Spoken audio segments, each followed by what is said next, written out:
지금 이제 AI가 빠른 속도로 발전을 하고 있고 개인 차원에서는 이 시대를 어떻게 좀 준비하는 게 더 우리에게 좋을지 어떤 게 좀 필요할까요? 개인도 응전을 해야 돼요. 응전을 단순히 기술을 뭐 수용하거나 거부하는 게 아니고 기술에 대응해서 만들 수 있다는 그런 자신감이 필요한데 결국에는 집단 기술이 출현하면 그에 대한 대응으로 개인 기술화가 발전하더라. 그러니까 이번에도 왜 예외냐 이거죠. 지금 현재 AI는 플랫폼 기업 중심으로 지금 형성되어 있는데 결국에는 그런 플랫폼의 의존도를 낮추기 위해서 다양한 기술이 개발될 거라는 거죠. 스티브 잡스 같은 기술을 인간화한 기업가가 나올 거라고 생각합니다. 네, 3프로TV 신과 함께 시작하겠습니다. 이 새로운 기술의 등장 인간에게 희망을 주기도 하고요. 또 두려움을 주는 경우가 많은데 지금처럼 빠르게 발달하는 시대에 과연 우리는 어떤 감정으로 미래를 대비하고 계신지 특히 인공지능 그렇습니다. 이 이야기를 오늘 함께 해주실 연세대학교 국제학대학원 모종린 교수님 바로 모시겠습니다. 어서 오십시오 교수님. 네, 반갑습니다. 네, 반갑습니다. 아유 우리 교수님 워낙 이제 유명하셔서 뭐 두 형님 잘 알고 계시잖아요. 아 그럼 항상 교수님 모시면 모종의 일이 벌어진다니까. 모종의 죄송합니다. 모종의 일이 벌어진다. 많이 좀 도와주십시오. 저희가 어렵습니다. 좀 좋은 진행자 좀 쓸 수 있도록 많이 후원을 좀 부탁드리겠습니다. 언제까지 정말 진짜 큰일입니다. 그래 내가 이 정도를 해줘야 또 이렇게 또 어려운 분 모셨는데 좀 편하지 않겠어? 예. 자, 우리 두 형님께서 아마 궁금하신 게 굉장히 많을 것 같습니다. 하나하나 좀 어떻게 여쭤볼까요? 예, 모종린 교수님 우리는 그 골목길 경제학자로 네. 그 새로운 유통이나 혹은 뭐 현상들을 아주 독특하게 해석하시는 것으로 재미있게 우리가 그동안 도움을 받았는데 이게 인공지능을 중심으로 한 최근의 기술 트렌드에 대해서 우리는 이걸 뭐 어떻게 받아들여야 되냐. 그러니까 왜 응전이죠? 도전이 아니고. 기술과 인간의 관계를 네. 어떻게 설정해야 될까 했을 때 일단은 좀 동등한 관계, 네. 어떤 관계적 관계라고 하면은 누가 하나 도전을 하면 반응을 해야 될 거 아니야. 대응을. 근데 그 대응의 성격이 뭔지를 가만히 생각해 보니까 대응도 좀 밋밋하고, 그죠? 반응도 밋밋하고. 이 인공지능에 대한. 도전은 뭐 인공지능이라면 대응이 좀 더 조직적이고 체계적이고 좀 결사 의식이 있는 그런 느낌의 단어를 찾다 보니 응전이라고 하셨다. 응전, 그러니까 좀 더 강하게 대응한다는 뜻으로 저는 생각을 했는데. 뭐 토인부가 이미 이 단어를 많이 썼다고 하더라고요. 그래서 보니까 잘 맞는 것 같아요, 개념이. 그래서 뭔가 도전을 하면 인간이 이제 대응을 하는데 보통은 이제 기술 자체를 인간이 만들기 때문에 뭐 인간이 만든 것에 대해서 인간이 대응하든가 하면 그게 잘 논리적으로 안 맞을 수가 있는데 일단은 이렇게 좀 이렇게 따로 보고 둘과의 관계를 도전과 응전의 관계로 한번 생각해봤습니다. 제3의 응전이라고 하면 제3이라는 건 무슨 의미예요? 제1과 제2가 있다는 의미인데? 제1은 뭐 제가 아무래도 산업혁명이 산업혁명. 네, 경제 역사에 관심이 많은데요. 뭐 저만 그렇게 얘기한 게 아니고 뭐 많은 사람들이 이미 기술의 도전은 처음 있는 일이 아니고 뭐 노벨상 받았다는 아스모글로나 존슨도 그렇게 얘기한 거니까 고대 이집트부터 시작돼서 주기적으로 기술이 도전하는데 그러면 그게 항상 번영으로 이어지지 않았다. 그래서 뭐 권력과 진보라는 책을 써서 노벨상까지 받았는데요. 근데 제가 그 책을 봤을 때 그게 맞는 건지 잘 모르겠어요. 우리가 꼭 인간의 응전을 고대까지 가야 되는 건지. 왜냐하면 그때는 뭐 어떤 개인이 할 수 있는 게 별로 없었잖아요. 전체주의 시스템화에서 그럼 개인 차원에서 뭔가를 응전할 수 있는 건 아무래도 뭐 18세기 이후 좀 시민의식이 좀 들어오고 민주의식이 들어왔던 그 산업혁명 이후에 어떤 인간의 그 대응을 보는 게 의미가 있지 않나 해서 이제 세 번째라는 거예요. 그러니까 산업혁명이 첫 번째, 두 번째가 군산복합체라고 하는데 1960년대 뭐 대중사회라고도 하고 대중사회에 대한 대응 그리고 2번이 이제 플랫폼이랑 애랑 합쳐서 AI 시대에 대응한 세 번째 대응이라는 뜻입니다. 그 산업혁명하고 AI 시대는 이해가 돼. 대중사회하고 군산복합체 말씀하셨는데 그건 조금 잘 안 와닿는데 그거 어떤 거죠? 뭐 산업혁명의 정의를 다양하게 우리가 생각할 수 있는데 그때 그 60년대가 굉장히 그 서구 사회는 중요한 시대잖아요. 뭐 유럽에서는 68혁명이라고 그러고 68혁명. 미국에서는 뭐 대항문화라고 하는데 뭔가에 저항한 거잖아요. 근데 한국에서는 이거를 그냥 뭐 반전 운동이다 이렇게 얘기하는데 저 문헌을 보면 어떤 시스템에 대한 저항이었는데 그때 그 많이 쓰던 단어가 기술 관료 제도예요. 군산 복합제. 그러니까 그 청년들이 저항했던 시스템을 그때는 다양한 이름을 불렀는데 갑자기 기술이 나오는 거예요. 기술 관료, 테크노크러스라고 그래서 거대 기술에 대해서 저항한 게 사실 더 컸는데 이제 한국에서는 그렇게 이렇게 수입이 안 된 거죠. 그런 문헌이.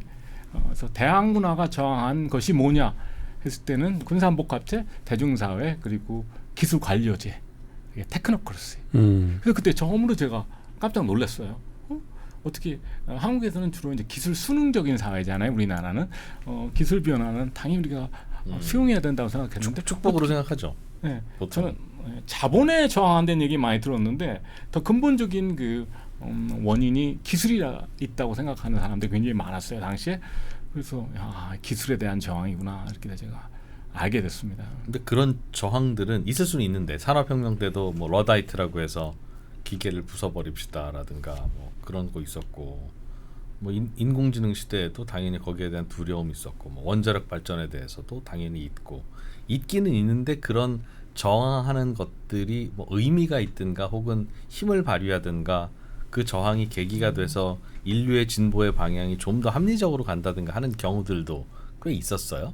그러니까 그 문헌 자체가 전부 분리돼 있어요. 그래서 산업 혁명에 대한 어떤 저항을 이렇게 낭만주의나 아니면 이렇게 러다이트처럼 기계 파운 운동으로 해서 뭐 한편으로는 너무 순진했다 아니면 뭐 저항의 그 영향력이 뭐 제한적이었다 이렇게 하는데 사실 좀 자세히 들여다보면 그 미술 공예 운동의 그 영향력인데 우리가 디자인 관점에서 보면 크리에이터 관점에서 보면은 획기적인 어떤 혁신을 이룬 거죠. 그래서 이게 현대 디자인 산업의 기원을 보면은 결국에는 미술 공예 운동으로 가야 되기 때문에 모든 산업에 큰 영향을 미치지 않았지만 건축 디자인 예술 분야에서는 뭔가 그 스튜디오 시스템을 지킨 거예요. 아니면 뭐 복원한 거고 그리고 그걸 어떻게 보면 개척했습니다. 그래서 미술 공예 운동이 그럼 우리가 건축이나 디자인 산업이 왜 대기업 중심으로 형성이 안 됐냐 이런 질문 안 해서 그런 거예요.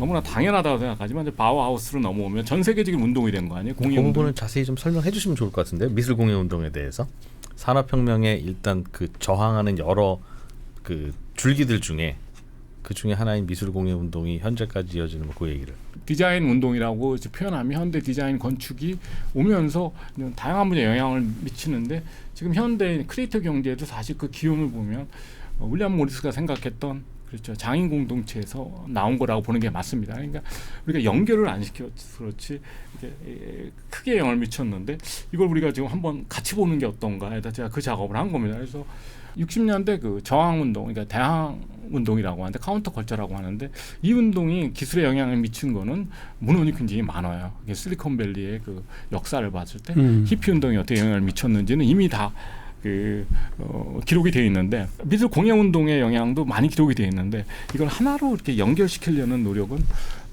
없었다. 그래서 그걸 봤을 때는 사실 큰 흐름에 인간이 저항을 했는데 이 실체가 뭔지를 우리가 고민해야 됐다. 왜냐하면 지금 현재 우리가 놓인 상황이 너무 자신감을 잃은 상황이기 때문에 기술에 대해서 특히 개인이. 근데 우리가 지금 이렇게 뭐 어마어마한 그 기술에 맞서고 있다고 생각하지만 아니면 접하고 있다고 생각하지만 뭐 산업혁명이나 그때 60년대의 어떤 그 핵무기에 대한 공포 이런 건 뭐 지금보다도 더 두려워했습니다. 그러니까 한번 과거를 봐서 그러면 사람들이 어떤 생각을 했는지를 한번 살펴보는 게 중요하다는 거죠. 그럼 산업혁명 시기에 우리의 저항은 기계 자체에 대한 저항도 있었는데 방금 설명해 주신 예술공예운동, 미술공예운동이라는 방식으로 표출되기도 했었고 그게 지금까지 이 분야에서는 중요한 성장의 계기가 됐다는 거잖아요. 그러니까 그 한국에서는 그 기술에 대한 어떤 대응이라는 개념이 별로 없어요. 그러니까 기술에 우리가 순응하는 그 문화가 강하니까. 그래서 책에서 이제 강조하는 5가지 대응을 얘기하는데 좀 우리가 많이 알려진 러다이트 기술 거부하고 파괴하는 운동. 그래서 반기술 운동은 그때부터 시작해 지금까지 이어집니다. 굉장히 강하고요. 두 번째가 이제 낭만주의 전통의 어떤 탈 기술이라는데 기술을 한번 회피해 보자. 그러니까 기술에서 벗어나려서 자연으로 돌아가자. 뭐 디지털 디톡스하면서 탈 기술 운동이 그때 시작됩니다. 낭만주의 중심으로. 그리고 세 번째가 아무래도 안 되겠다. 기술을 좀 규제해야 되겠다 해서 어떤 공장 제도라든가 뭐 노동법을 통해서 기술의 그 영향을 좀 완화시키려는 노력. 그래서 제가 견기술이라고 합니다. 그래서 기술을 견제하는 규제하자는. 그리고 이제 마지막이 기술 낙관주의인데 좀 순기술이라고 하는데 그런 거 걱정할 거 없다. 그냥 기술이 우리의 많은 문제 해결해 줄 테니까 그 자체를 너무 뭐 우리가 거부할 것도 없고 수용하는 게 맞다. 근데 서구 문헌에서도 우리가 간과하는 전통이 제가 선기술이라고 하는데 기술을 좀 인간화시키려는 노력. 그러니까 좀 더 좋은 기술을 한번 만들어 보자. 그러니까 주어진 기술보다도 좀 더 좋은 기술을 만들 수 없을까? 이런 질문을 하기 시작한 거죠. 그래서 미술 공예 운동도 사실은 그때 당시에 그래도 영향력이 있었던 이유는 1951년에 뭐 런던 그 박람회를 했을 때 그때 전시한 그 공장 제품들이 너무 조잡했던 거예요. 그러니까 누가 보더라도 이거보다는 더 잘할 수 있다 해서 그 뭐 잔 러스킨이나 윌리엄 모리스가 그럼 우리가 중세 공예 운동을 복원하자 해서 그럼 우리가 한번 직접 한번 만들어 본 건데 그때 기술을 뭐 기존 기술을 거부한 게 아니고 많이 활용했지만 좀 더 아름다운 상품을 만들 수 있다는 걸 보여주고 더 중요한 건 그로 돈을 벌 수 있다는 걸 보여줬어요. 그래서 세계 최초의 디자인 회사라는 모리스 앤 컴퍼니 1961년입니다. 그리고 지금 뭐 우리나라 출판인들이 굉장히 기념하는 캠스캇 프레스라고 해서 세계에서 가장 아름다운 책을 만든 출판사를 창업을 했어요. 근데 이 두 기업이 20세기 중반까지 운영이 됐었습니다. 그래서 이쪽 디자인 출판업 쪽에서 보면 새로운 비즈니스 모델을 만든 거예요. 그래서 사실은 뭐 이 저항해서 끝인 게 아니고 이게 실제 작동한다는 걸 보여준 게 거기에서 사실은 그 윌리엄 모리스의 위대함이 온 거고 그 사례 덕분에 지금 제 주장은 건축이나 디자인이 이렇게 그렇죠 스튜디오 중심으로 아직까지도 이어지는 이유라는 거죠. 산업혁명의 반작용으로서의 디자인이라는 거는 그렇죠. 그러니까 우리가 어떻게 연결된 건가요? 그 박람회 작은 당시에 출품됐던 기계 장치들이 산업혁명의 결과물이었는데 별로였다고요? 그런 뜻이었나요? 그럼 뭐 지금 상상을 해보면 지금은 기계가 만든 제품들은 충분히 뭐 품질이 좋고 아름답지만 초기에는 그렇지 않았나 봐요. 그래서 지금도 사실은 우리가 좋아하는 명품은 전부 장인들이 만들다고 그러잖아요. 그러니까 지금까지도 장인 제품이 더 비싸고 우수한데 이제 가격이 너무 다 비싸다 보니까는 그때 당시에도 그런 비판을 받았어요. 정말 그 저렴한 그 공예 제품을 만들 수 있느냐? 그거는 성공했다고 보기 어렵지만 어떤 비즈니스 모델로서는 새로운 그 혁신을 이뤘기 때문에 사실 디자인이 중요하다 생각하시면 현대 사회에서 그러면 우리가 미술 공예 운동에 고마워해야 되는 거예요. 그 미술 공예 운동이 없었으면 글쎄 지금 같은 현대에 우리가 디자인 산업을 우리가 갖고 있었을까 이런 질문을 하게 됩니다. 산업혁명의 결과물인 기계들이 갖고 있는 약점이 있다. 인간 고유의 그 장점을 더 잘 발휘하면 기계와 충돌하거나 경쟁하지 않아도 우월할 수 있는 그런 분야가 있다는 걸 확인하고 그쪽으로 매진한 운동이란 뜻인가요? 뭐 문화산업 전체가 그렇지만 그동안 이제 문화산업을 보면 기계와 잘 지낸 거라고 봐야죠. 음악도 그렇고. 근데 점점 더 산업적으로 가면 디자인이 가장 이제 산업에 가까운데 거기서도 뭐 기본적으로 아무리 큰 디자인 회사라도 다 개인 창작자 중심의 문화가 계속 유지한 거예요.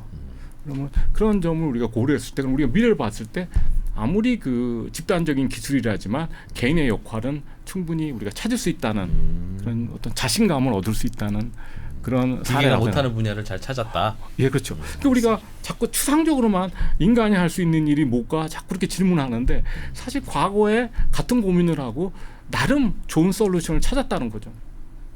제1의 응전은 그런 좋은 솔루션을 찾았었고 제2의 응전에서는 우리는 어떤 케이스입니까? 짧게 얘기하면 그냥 PC인 거죠. PC. 그러니까 사실 그 50년대 60년대 대중사회 기술 관료 사회를 대표한 기술이 메인프레임이었는데 그때 메인프레임 보면 IBM에서 양복 입고 굉장히 그 어떻게 보면 지금 우리나라만 대기업 문화를 가진 그런 직장 문화 그거에 대해서 굉장히 미국 청년들이 답답했어요. 그리고 그때는 저 터미널을 통해서 컴퓨터를 쓸 수가 있는데 그때 반전 운동을 하면서 카운터컬처 지도자들이 이거 우리가 자율성을 회복하기 위해서는 우리가 정보에서는 적어도 연방 정부와 대기업으로부터 우리가 자유를 얻어야 되겠다. 그래서 그럼 뭐를 해야 되냐 했을 때 그게 그럼 개인 컴퓨터가 필요하다 해서 사실은 그 동기에서 개발하기 시작했다는 게 정설입니다. 그래서 60년대 내내 그 실리콘밸리 그 과학자 엔지니어들이 뭐 다양한 그 기술 개발하고 뭐 마우스라든가 뭐 하이퍼텍스트라든가 이런 기술 개발하고 그게 어떻게 또 실험하다가 홈브루 클럽 같은 데서 결국에는 그 어떤 마니아들이죠. 마니아들이 조립을 해갖고 어떤 PC라는 걸 처음으로 사실 만든 거예요. 기업이 만든 게 아니고 그걸 이제 상품화한 게 애플이고 IBM 하면서 PC대를 열었는데. 근데 그게 5, 60년대의 그 기술 문명에 대한 저항의 결과였어요.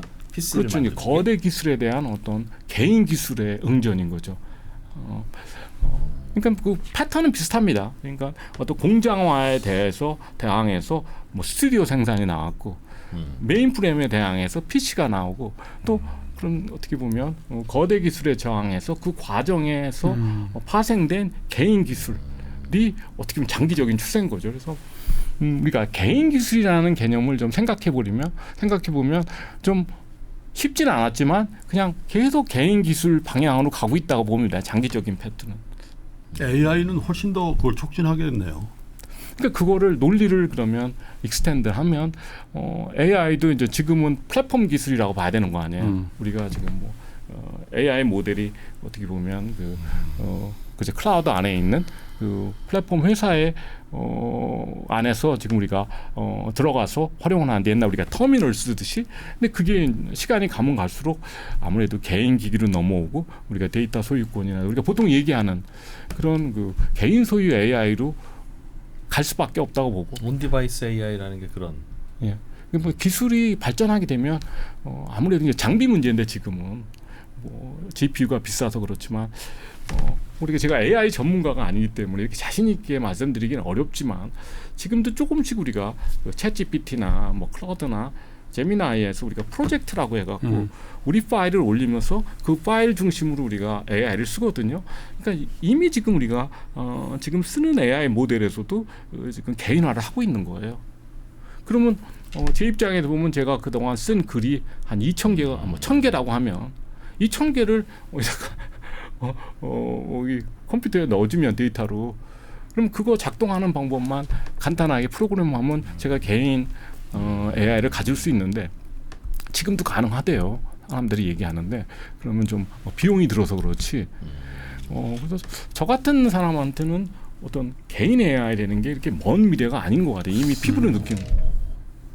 다른 분도 어떻게 느끼는지 모르겠다. 산업혁명의 그 물결에 저항해서 그 예술성을 갖춘 공예로 승부하겠다라고 하는 건 저항과 적절한 응전인 것 같아요. 그런데 IBM의 메인프레임에 대응해서 PC를 만드는 건 그냥 그 IBM의 메인프레임을 개인 단위로 더 확산한 아주 매끄러운 수능이지. 야, 그게 응전인가 하는 생각은 드는데 안 그래요? 나만 그런 생각이 막 드나? 객관적으로 보면 60년대가 더 과격한 거죠.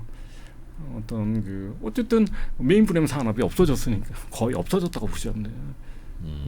메인프레임 산업이라는 게 저희는 뭐 20 계통이 아니라서 잘. IBM 뭐 우리가 다 잊어서 그렇지 그때는 전부 메인프레임 회사들이 굉장히 지금까지도 한동안 많이 남아 있었는데 요새는 뭐 존재하는지 모르지만 큰 뭐 그런 뭐 존재감 있는 산업이 아니잖아요. 다 이제 PC로 변했으니까요. 그러니까 PC에 좀 남아 있긴 한 것 같은데 우리가 전부 우리가 뭐 스마트 기기나 아니라 개인 기기 중심으로 이미 지금 많이 가고 있기 때문에 전체적인 트렌드는 맞는 것 같고 근데 시작은 그런 저항 정신이 굉장히 강했던 거죠. 그럼 지금 이제 우리 사회가 맞닥뜨린 가장 실제적인 위기는 뭐 어떤 걸로 지금 보고 계십니까?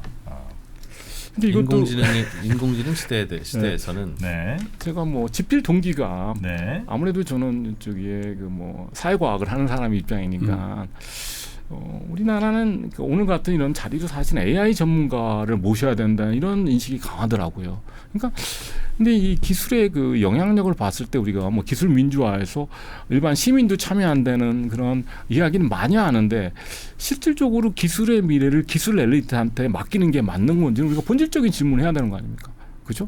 뭐 민주 시민 사회에서 우리가 그러면 되게 다 두려워하니까 그리고 어떤 희망적으로 보는 사람도 있지만 그러면 뭘 해야 되는지에 대해서 그렇죠. 이거는 그냥 전문가 영역이니까 뭐 아무 말도 하지 말아야 된다. 뭐 이렇게 얘기하면 안 되는 거죠. 어떤 사회에 대한 임팩이 너무 크기 때문에 그랬을 때 한국이 좀 예외적이라고 생각하는 거예요. 어떤 기술 수능주의가 그러니까 과도하게 수능적이다. 그렇게 보는 게 맞지 않나요? 그래서 옛날 그 서구사회에서 아주 흔한 반기술 전통이 없잖아요, 한국에는. 지금도 미국은 그 카진스키 유네바머에서 그 러다이트 후예들이 지금도 어떤 폭력 행사를 하고 있는데 그리고 이제 종교 그 단체 중심으로 기술을 완전히 거부하고 원시적 생활을 하는 그런 커뮤니티는 많고 ABC라고. 예. 그러니까 우리는 뭐 대부분의 저 5, 60대가 그런 사람들 아니에요? 근데 그렇지만 그분들도 무슨 의식이 있어서 저항하는 건 아닌데 배워야 되는데 내가 그러니까. 눈도 안 보이고 참 나도 참 배워야지라는 쪽이지. 야 내가 살아온 인생에 그 전통이 있는 건데 뭐 이런 거 가지고 야 다 필요 없어. 라는 분들은 없는 것 같은데 우리나라는 없는 편이죠. 그런데 이제 반기술 전통도 없고 사실은 그 탈기술 전통도 굉장히 약한 거죠. 그 디톡스라 해서 기술을 거부하고 이런 것도 굉장히 약하고 지금 현재 우리나라 상황은 어떻게 하든지 AI를 배워서 경쟁력을 높이자는 거 아니에요? 그게 뭐 기업이든 개인이든 국가든 이런 상황이 저는 위기라고 보는 거죠. 근데 이 문제가 뭐냐면 어떤 혁신이라는 의미를 우리가 그런 많은 기회를 놓친다는 거죠. 왜냐하면 이거보다는 더 잘할 수 있다. 그러니까 지금 선진국 기술 지금도 AI도 보면 따라갈 생각을 하지 뭔가 새로운 어떤 기술을 우리가 만들어낸다 이런 그 창의성은 저는 기본적으로 인문학에 대한 고민에서 온다고 생각합니다. 더 좋은 기술이 뭔지. 그러면 지난 200년 동안의 경험을 보면 그냥 쉬워요. 더 인간적인 기술이라는 건 개인한테 좋은 기술이에요. 그런 그 문제의식이 없는 게 저는 제 생각에 문제라고 생각해요. 네. 곧 개인화되지 않을까요? 메인프레임이 PC로 변해서 그게 각자의 책상 위에 올라왔고 우리나라 따라가겠죠. 또 예. 하지만 선도한다고는 볼 수 없는 거죠. 그러니까 그러면 우리나라는 항상 추격자로 남는 거라고. 근데 뭐 그게 우리나라 사람들이 뭐 창의성이 없거나 뭐 도전 의식이 없어서라기보다는 문제 의식을 갖고 계시는구나. 응? 거기에 대해서 우리는 근데 저는 잘 적응한다고 생각하거든요. 기본적으로 뭐 미국 사람이 뭐 굉장히 창의적이거나 뭐 교육 시스템이 좋아서 그런 면도 있는데 그 시장이 있잖아요. 시장이 그 미국이라는 가장 큰 시장. 물론 이제 AI가 거기에 적응되는 건지 모르겠는데 그 대체로 뭐 저 실리콘밸리의 그 테크 기업이나 뭐 이 혁신 기업가들이 전 세계 어떤 기술을 선도하잖아요. 근데 한국에서 뭘 해가지고 기본적으로 여기서 뭐 시장을 만들었지만 그걸 글로벌라이제이션 하는 과정에서 너무 터프하기 때문에 사실 그게 의욕이 좀 감퇴되거나 그런 거 아닌가. 그냥 우리 한국 사람이 태생적으로 그 문제의식이 없다기보다는. 근데 꼭 그렇게 볼 수가 없는 게 예를 들면 뭐 흔한 예로 뭐 스포티파이 기술이 어떻게 보면 그 스웨덴 아니에요. 네. 그리고 사실은 중국에 대해서도 우리가 틱톡이 나왔다는 거는 뭐 줌이나 중국 사람들도 어느 정도의 철학이 있다는 뜻이지 무조건 뭐 다른 나라 추격해서 만든 건 아닐 수가 있는 거 아니에요. 그렇죠? 그러니까 그러면 우리나라 기술 역사에서 세계에서 모델이 된 그런 뭐 서비스나 기술이 뭔가 없는 건 아닌 것 같아요. 네. 우리가 처음 시작했을 때 뭐 사실 그 뭐 카톡도 알고 보면 카카오톡도 세계적인 모델이 된 거고 우리가 처음에는 그 SNS 모델도 처음으로 만들었다고 하고 그죠? 우리나라가 전혀 그런 전통이 없는 건 아닌데 인문학적인 질문을 했을 때 과연 좋은 기술이 뭔지에 대해서 우리가 충분히 교육을 시키느냐 그건 다른 문제라는 거죠.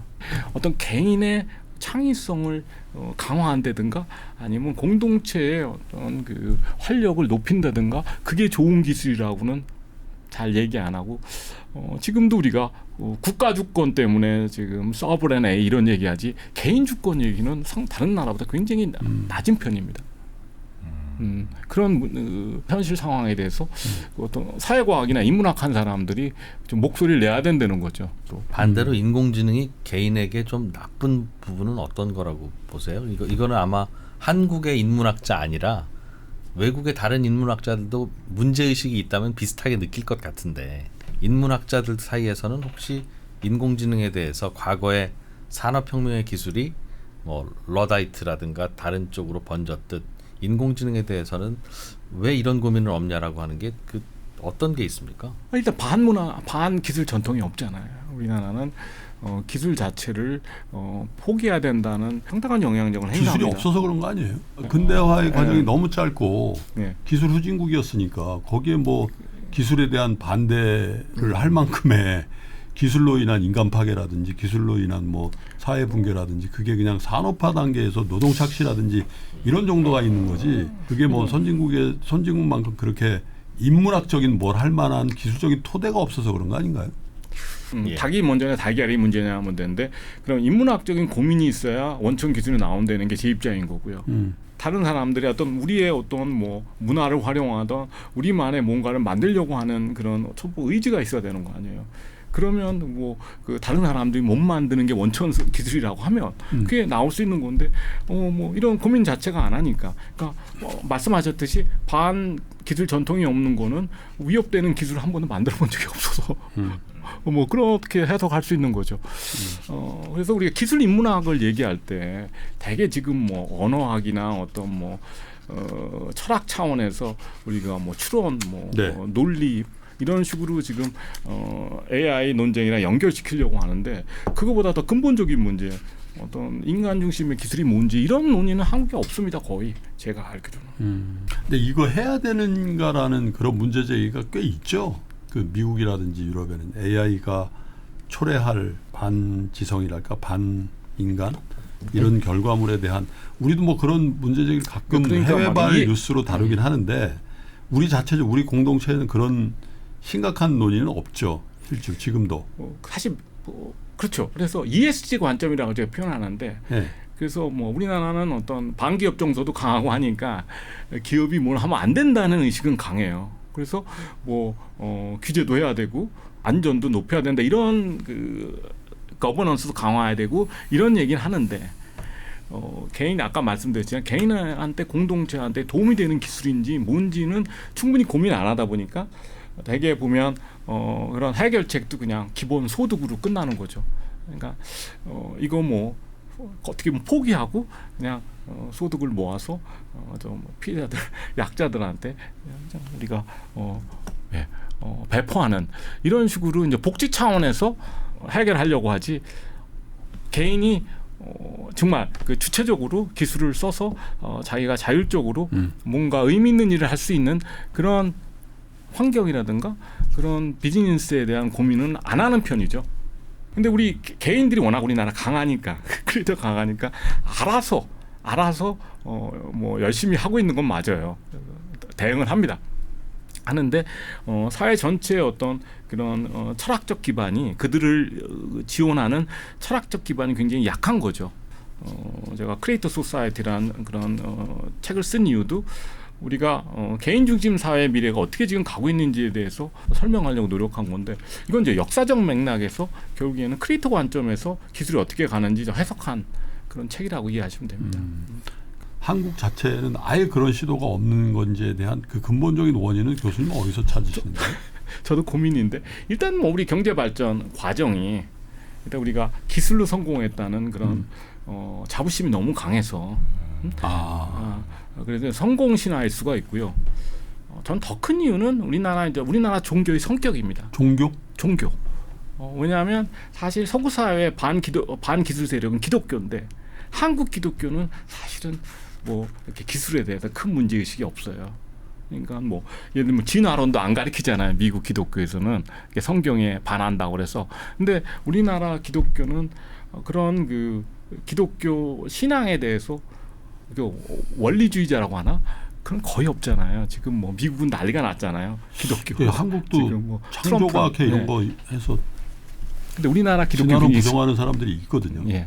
근데 우리나라 기독교는 굉장히 세속적이라서 기술에 대해서도 뭐 그러니까 성경에랑 잘 안 맞는 내용에 대해서도 큰 고민 안 하니까 그러니까 우리나라 종교의 성격도 뭐 저는 일조한다고 생각합니다. 그게 합리적인 건 아닙니까? 오늘 계속 말씀 듣다가 이거 왜 문제라고 생각을 해야 되지라는 생각이 머릿속을 떠나지 않아서 기술이라고 하는 게 뭔가 사람들의 고민을 해결하기 위해서 시작된 노력의 결과물이잖아요. 그게 증기기관이든 인공지능이든 컴퓨터이든 그로 인해서 사람들의 삶이 다 윤택해지고 더 많은 사람들이 경제 발전의 결과물을 향유하면서 의학기술도 발달하고 평균 수명도 늘어나고 그렇게 되는 거라고 이해하고 있는데 거기에 대해서 왜 브레이크를 걸지 않느냐라고 하는 건 그게 왜 그런 질문이 그게 간단하지 않은 게 지금 계속 들었어요. 우리나라 그 환경 문제, 뭐 기후 문제, 지금 용수 문제, 뭐 지금 굉장히 심각한 문제가 많아요. 근데 우리가 충분히 문제 의식이 있었으면 다른 모델을 막 찾을 수 있었는데 너무 기술을 쉽게 생각해서 지금 이렇게 지금 어려운 상황에 있지 않아. 원자력에 대해서도 그렇고 뭐 대체에너지도 그렇고 충분히 토론 안 한다고 생각합니다. 실제적으로 사실 한국에 많은 문제를 일으키고 있어요. 우리가 어떤 기술에 대한 문제의식 부족이 그렇죠? 사실 우리나라가 석유 많이 쓰고 플라스틱 많이 만들고 오염물질 많이 만들어 배출하는 게 맞는데 네. 그게 우리가 만들어서 쓰는 게 아니라 그게 다 유럽인들이 쓰고 미국인들이 쓰는 거 우리가 만드는 거잖아요. 그들이 안 쓰면 우리도 못 만들고 안 만드는데 결국은 환경은 그래서 그들이 망치는 거다. 인도, 중국, 개발도상국이 망치는 게 아니라 그 환경 운동 고민하는 그분들이 유럽에서 플라스틱 많이 쓰고 소비 많이 하니까 생기는 환경인데 다만 그게 유럽에서 만들고 미국에서 만들기는 어려우니 제3세계에서 만든다 뿐이지 왜 인도나 중국은 환경을 생각하지 않느냐 우리처럼 이라고 하는 그 목소리를 내는 분들이 인도나 중국인들보다 소비 더 많이 하는 바람에 환경은 더 망쳐지고 있다는. 위선적이죠. 그러니까 그 위선적인 측면을 말씀드리는데 그래도 우리가 좀 재생에너지나 친환경 기술에서 우리가 문제 의식이 부족하다 보니까 세계를 주도한다고는 어려운 거죠. 그렇죠? 미래 방향은 우리가 친환경 기술이 맞는 거 아니에요. 이게 뭐 그러니까 현실적인 이유에서 우리가 그 뭐 페이스를 조절하는 건 맞지만 우리가 가야 될 방향은 명확하고 지금 말씀대로 돌아가서 개인 그 중심 기술도 사실은 뭐 불가피한 저는 방향이라고 보기 때문에 우리가 좀 이 분야에서 좀 더 리더십을 발휘하려면 기술 철학에 대해서도 좀 더 고민해야 되는 게 아닌가 그런 말씀을 드리는 겁니다. 그래서 하긴 우리 추억에 의하면은요 기술 기능 이게 굉장히 어떻게 보면 그 근대화 전에 특히 조선 후기 중기 이후에 중기부터 후기 사이에 너무 천시됐기 때문에 기술 이런 게 그러면서 이제 왕정이 무너지고 이제 공화국이 체제가 되고 또 자유 신분제가 없어지면서 그거에 대한 강한 반작용이 있었던 것 같아요. 기술을 억제하는 거. 우리야 살 길은 기술이다. 그래서 뭐 요즘은 그런 대회 하는지도 모르겠는데 예전에 우리 어렸을 때 국제 기능 올림픽인가? 거기 뭐 10연패 한 막 사람들 막 나오고 막 그러잖아요. 그런 사회적인 분위기가 있죠, 사실. 우리가 이제 결국에는 우리나라 사회 전체를 보면 이제 산업화 시대에서 이제 우리가 보통 탈산업화 시대로 넘어가야 되는데 우리가 굉장히 지금 어려움을 겪고 있는 그런 상황이라고 보시면 됩니다. 그러니까 대기업 문제도 그렇고 벌써 30년 전부터 하던 얘기인데 뭐 서비스 산업 넘어가다 창의 산업으로 넘어가야 된다 이런 얘기를 하는데 우리 성공 신화 때문에 제조업 그리고 이제 뭐 첨단 산업 중심의 산업 정책이 계속 유지되고 있는 거잖아요. 그러면 우리가 오래전부터 한 얘기가 개인 창의성 중심으로 가야 된다. 근데 우리가 그렇게 잘 못 가고 있는 이유가 어떤 대기업이라는 어떤 그런 성공 사례가 너무 우리가 강력한 신화를 갖고 있기 때문에 개인 중심으로 뭘 바꾼다는 거에 대해서 굉장히 우리가 두려워하는데 지금 좀 안타까운 건 이거잖아요. 우리나라가 자영업 비중이 가장 높은 나라고 거의 30%인데, 그죠? 그러면 자영업을 우리가 어떻게 해야 되는지에 대한 논의랑 다 연결된 겁니다. 그러면 우리가 자영업을 기술 중심의 크리에이터, 개인 기술을 잘 쓸 수 있는 그런 혁신 인력으로 우리가 육성을 해야 되는데 그거는 제대로 하느냐 이거예요. 못 하고 있거든요. 그러니까 여러 가지로 우리나라는 지금 이쪽 자영업 이쪽도 지금 근본적인 변화를 못 일으키고. 예를 들면 자영업은 어떤 식으로 좀 하면 대안이 좀 될 수 있을까요? 대기업도 지금 침체된 상황에서 극복을 못하고 있고, 자영업 소상공인도 어떻게 보면 그냥 한계 산업으로 연명하는 수준이잖아요. 정부에서 많이 지원을 해서 어떻게 하든지 그냥 버티게 하려고 하는 그 수준인데, 여기도 이제 근본적인 혁신이 있어야 된다 그러면 지금 말씀드린 대로 하는 게 이미 많지만 이제 크리에이터 경제에 우리가 편입을 통합을 시켜야 됩니다. 크리에이터. 이미 다 1인 기업들 아니에요. 자영업자. 요새는 뭐 고용도 잘 못하니까 좀 1인 기업들인데, 이 1인 기업인데 지금은 뭐 자영업을 뭐 어떻게 보면 간신히 인건비만 건진다고 하는데 어떤 그 컨텐츠라고 하잖아요. 네. 어떤 매력적인 컨텐츠를 생산할 수 있는 그런 사람 크리에이터라고 하잖아요. 그러니까 뭐 온라인이든 오프라인이든 그 디지털 전환이라고도 얘기하고, 지금 많은 단어로 지금 소상공인들의 어떤 경쟁력 강화를 시키려고 노력을 해요. 잘 안 돼서 그렇지. 근데 그 정체성 자체가 소상공인 자영업이 내가 지금 상인이냐 뭐 소공이냐 이거보다는 내가 크리에이터 정체성이 들어와야 되는데 이게 잘 안 되는 거죠. 그리고 한국 사회의 지도자들이 이런 자영업 소상공인들이 의미 있는 크리에이터가 될 수 있다고 믿질 않아요. 그럼 확신이 있으면 조금만 투자하면 되는데 못 하고 있습니다. 그냥 저분들은 어려운 분들이니까 우리가 좀 금융 지원 좀 해서 그냥 살아가도록 이 정도로만 생각하지, 이게 어떤 성장 동력으로 생각을 안 하는 게 좀 안타깝다고 생각하는 게, 전반적인 그 세계적인 추세는 어떤 그 대기업보다는 크리에이터 중심으로 가고 있다고 좀 믿고 있는데, 왜냐하면 대기업이 고용을 계속 줄이니까 스타트업도 요새 고용 안 해요. 뭐 유니콘도 10명 고용하고 이런 상황이에요. 근데 그게 앞으로는 훨씬 더 심해진대요. 제가 어떤 모임에 갔더니 네. 그 벤처 캐피탈리스트들하고 스타트업 그 창업자들하고 하는 컨퍼런스에 갔더니 글로벌리 굉장히 큰 그 벤처 투자 회사에 굉장히 높은 분이 나와서 저희 고민입니다. 그래서 뭘 고민이냐 그랬더니 앞으로 펀딩을 할 사람이 없다는 거예요. 그러니까 원래 스타트업 그 창업가가 그 벤처 캐피탈리스트나 뭐 이런 펀드한테 펀딩을 하는 이유가 사실은 뭐 고용이거든요. 고용. 근데 AI 시대에는 그렇게 많은 사람이 필요치 않으니까 기본적으로 나 펀딩 해주세요 할 사람이 진짜 좋은 사람들은 없을 거라는 거예요. 그렇죠. 네, 그래서 예전처럼 뭐 스타트업은 뭐 그죠? 코딩하는 사람 뭐 몇십 명 있어야 되고 뭐 개발자 뭐 이런 구조가 안 나오기 때문에 훨씬 더 개인화된.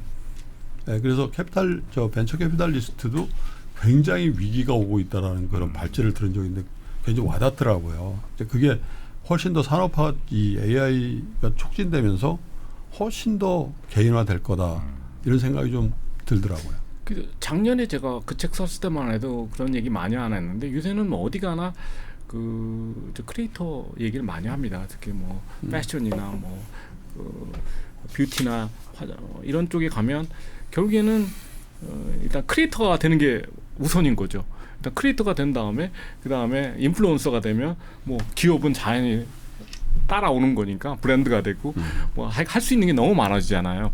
그러면 뭐 청년들 입장에서 보면 일단 어떻게 하든지 크리에이터가 돼 인플루언서가 돼서 몇만 명이라도 팔로워가 있지 않으면 뭐 할 수 있는 게 거의 없어요.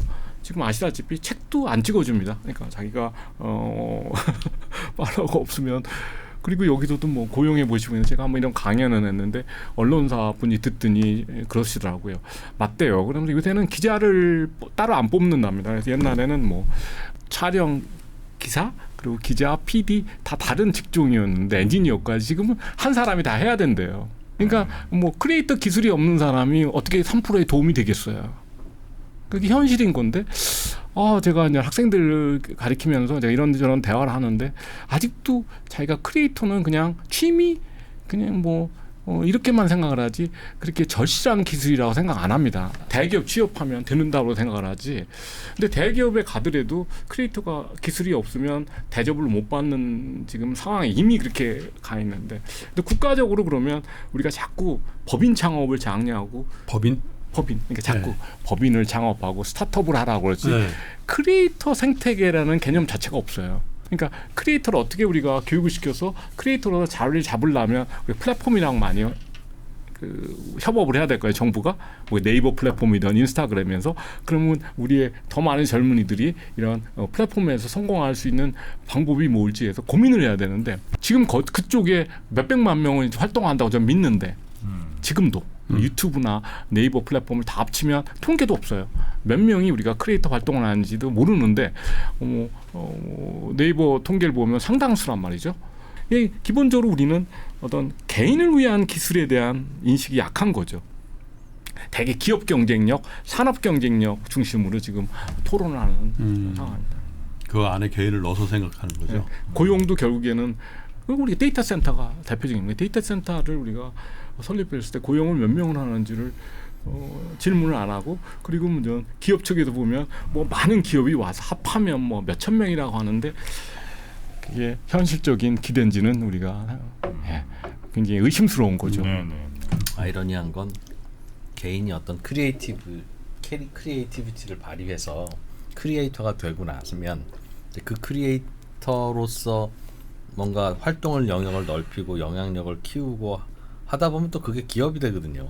그렇게 많이 가니까요. 당연히 고용을 해야 되고 당연히 사람을 뽑아야 되고 나 혼자 할 수 있는 게 아니니까. 그러다 보면 또 다시 기업이 되는. 그리고 그 크리에이터가 고용한 사람들 개개인은 크리에이터는 아닌. 그러나 그런 사람이 없으면 크리에이터는 또 존재하기도 어려운. 그렇게 되는 거 아니겠습니까? 그렇죠. 이제 창업 생태계 시작이 이제 개인이 된 거예요. 옛날에는 기술이었는데 지금 다른 방식으로 지금 기술이 하도 발전돼서 플랫폼에서 많이 지원을 하기 때문에 어마어마한 기술 능력이 없어도 지금 크리에이터로 성공한 사람들이 많지 않습니까? 근데 이 추세는 앞으로 계속 확대되는 거죠. 그럴 때 우리 사회가 충분히 준비하는 거는 다른 문제인 것 같아요. 그 전에 이 AI 기술에 대해서 또 그러면 뭔가 이제 응전이 뚜렷하지 않은 것 같다는 문제의식을 갖고 계시는 거잖아요, 교수님께서. 그죠? 어떤 방향이 적절한, 과거 산업혁명에서 우리가 예술공예운동으로 응전과 저항을 했듯 인공지능의 분야에서는 어떤 방향의 이른바 합리적인 저항이라고 할까요? 효과적인 응전이 어떤 거라고 보십니까? 그러니까 지금 이미 지금 세 가지 방향으로 지금 응전을 하고 있어요. 그래서 2차 순환에서 내려온 뭐 오픈 소스, 그리고 메이커, 해커, 이건 아직도 지금 전통이 강한 거 아니에요. 계속 이어지고 있고, 그리고 2010년대 출현한 뭐 커먼스라고 해서 공유 경제, 그렇죠? 이런 커먼스 운동도 지금 계속 활발하고 아직도 거기다가 뭐 웹3에서 탈중앙화를 해서 이렇게 분산화시키려는 노력. 마지막으로 이제 크리에이터 경제가 저는 새로운 응전이라고 생각하는데, 크리에이터가 있는 어떤 개인의 창의성을, 그리고 이런 커뮤니티를 강화해주는 그런 시스템 아니에요, 크리에이터 경제가. 그럼 이미 지금 현재도 우리가 다양한 그룹들이 어떤 우리가 거대 AI 시스템, 기업 소유 AI 시스템은 그걸 어떻게 하든지 개인 기술로 만들려고 이미 다 지금 들어가서 애쓰고 있고 상당한 성과를 지금 올리고 있다는 거죠. 그래서 근데 우리가 한 번도 이 전통적인 오픈 소스 이 그룹이랑 크리에이터 경제랑 그리고 또 공유 경제 이 웹3를 한 번도 연결해서 본 적이 없고, 이게 결국에는 지금 플랫폼 기업을 견제하는 움직임이다. 이렇게 한 번적으로 이렇게 우리가 설명한 적이 없어서 그렇죠. 그러니까 이 네 개를 좀 합치면 그냥 저는 그냥 크리에이터 운동이라고 부르는 거예요. 이 네 개 운동을. 근데 그 구성원들 자체도 우리가 같은 배에 탔나 이렇게 생각을 안 하긴 하지만, 기본적으로 개인을 해방시키는, 개인을 연결시키는 기술을 우리가 계속 개발해야 된다는 생각은 60년대 70년부터 계속 이어지는 겁니다. 근데 한국에서는 근데 이런 언어가 없는 거죠. 그러면 한국에서도 당연히 오픈 소스 있고 한국에도 당연히 뭐 공유 경제 있는데 이분들이 그 목적 자신들의 목적이 개인 해방 기술이라고 그렇게 정의를 안 하는 거죠. 이게 어떻게 보면 이게 어떤 투자 가치가 있고 어떤 경제적인 가치가 있는 분야라고 생각하는 경향이 많은 거죠. 하다못해 블록체인까지도 이게 어떻게 보면 투자 대상인 거지 이게 블록체인을 통해서 좀 더 탈중앙화된 사회를 우리가 건설하겠다는 생각은 한국에서 약한 거죠. 다른 나라에서는 그게 강하고 뭐 대기업을 플랫폼을 견제하고 약화시키는 그런 새로운 시스템을 구축하겠다는 인식은 약한 거죠. 크리에이터가 되려면 강력한 크리에이터가 되고 뭐 경쟁력을 가지려면 어떤 것들을 좀 준비하면 되겠습니까? 모르겠어요. 저도 고민이 많은데 뭐 여기 세 분은 본인이 크리에이터라고 생각하시나요? 생각하실 것 같은데 세 분은. 그렇기도 하고 크리에이터에게 인공지능 기술이 매우 도움을 주고 있지는 않습니까? 그러니까 인공지능 기술의 흐름은 우리는 개개인별로 뭔가 크리에이터가 되는 방식으로 적용되고 있지 않다고 보시는데 왜 그렇게 보실까 싶어서요. 지금 제가 책에서는 지금 개인 소유 AI의 대표적인 성공 사례를 스테이블 디퓨전이라는 오픈 소스 AI 이미지 생성 플랫폼을 얘기를 해요.